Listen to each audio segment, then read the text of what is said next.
August 2012.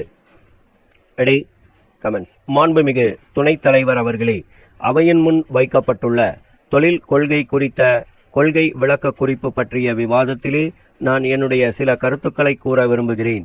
நான் இது குறித்து பேச ஆரம்பிக்கும் முன் காந்தியடிகள் சொன்ன கருத்து ஒன்றை இந்த அரசுக்கு நினைவுபடுத்த கடமைப்பட்டிருக்கிறேன்.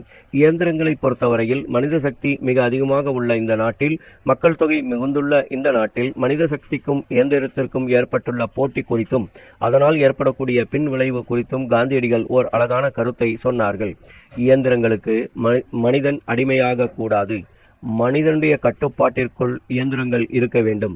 அதற்கு அதிகமான அளவுக்கு நாட்டிலே தொழிற்சாலைகள் வந்தால் மனித சக்தி மிகுந்துள்ள நாட்டிலே அதனால் வரக்கூடிய பின் விளைவுகளை பற்றி விளக்கமாக சொல்லியிருக்கிறார்கள்.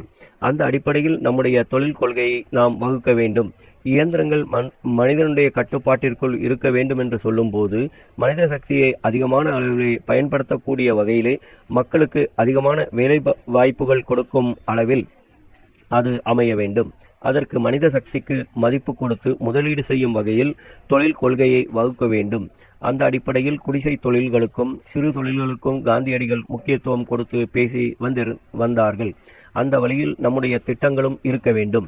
தமிழ்நாட்டை பொறுத்தவரையில் சிறு தொழில்களுக்கும் குடிசை தொழில்களுக்கும் அதிக நிதியுதவி அளித்து அந்த தொழில்களை ஊக்குவித்தால் மனித சக்தியை பெருமளவுக்கு பயன்படுத்தி ஏராளமான மனிதர்களுக்கு வேலைவாய்ப்பு கொடுக்கலாம்.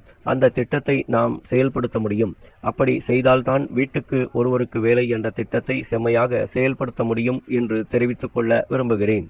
அப்படிப்பட்ட திட்டங்களை வகுக்கும் போது நாம் சிறு தொழில்களுக்கும் குடிசை தொழில்களுக்கும் அதிக முக்கியத்துவம் கொடுக்க வேண்டும்.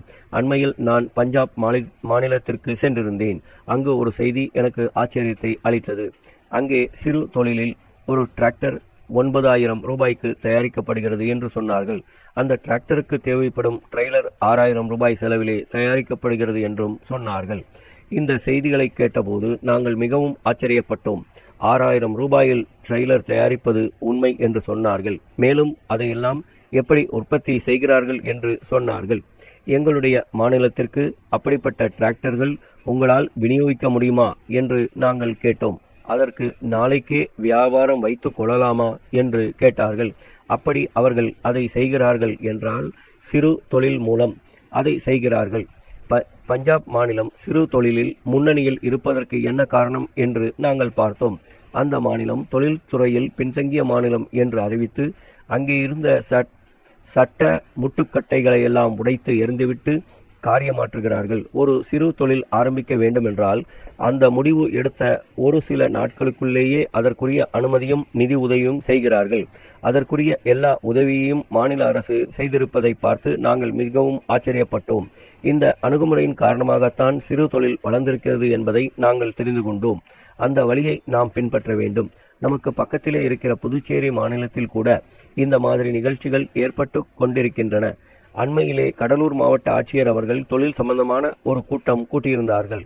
அதில் நானும் கலந்து கொண்டேன். அதில் புதுச்சேரியிலிருந்து கலந்து கொண்ட அதிகாரி 24 மணி நேரத்தில் சிறு தொழில் ஆரம்பிக்கக்கூடிய வசதியை நாங்கள் ஏற்படுத்தியிருக்கிறோம் என்று சொன்னார்கள். அந்த மாநிலம் சிறிதாக இருக்கலாம், ஆனால் அங்கே இருக்கும் நடைமுறை சிக்கல்களை அவர்கள் எடுத்திருக்கிறார்கள். தமிழ்நாட்டிலிருந்து பலர் இன்றைய தினம் புதுச்சேரிக்கு சென்று அங்கே பலவிதமான தொழில்களை ஆரம்பித்திருக்கிறார்கள். அந்த அளவுக்கு அவர்கள் தொழில் ஆரம்பிக்க ஊக்கம் கொடுக்கிறார்கள் என்பதை நான் இந்த சந்தர்ப்பத்தில் தெரிவித்துக் கொள்கிறேன். அப்படிப்பட்ட நல்ல வழிகளை நாமும் பின்பற்றி தமிழ்நாட்டிலே சிறு தொழில் முன்னேறுவதற்கான வாய்ப்புகளை ஏற்படுத்த வேண்டும் என்று கேட்டுக்கொள்கிறேன். கடைசியாக, சந்தன சோப் செய்வதற்கு தேவைப்படும் சந்தன மரங்கள் எல்லாம் நம்மிடம் இருக்கும் போது இந்த மாநிலத்திலேயே சந்தன சோப் உற்பத்தி செய்யும் தொழிற்சாலை ஒன்றை ஏற்படுத்த வேண்டும் என்று இந்த நேரத்தில் கேட்டுக்கொள்ளுகிறேன். இதோடு என் உரையை முடித்துக் கொள்ளுகிறேன். ஸ்டாப்.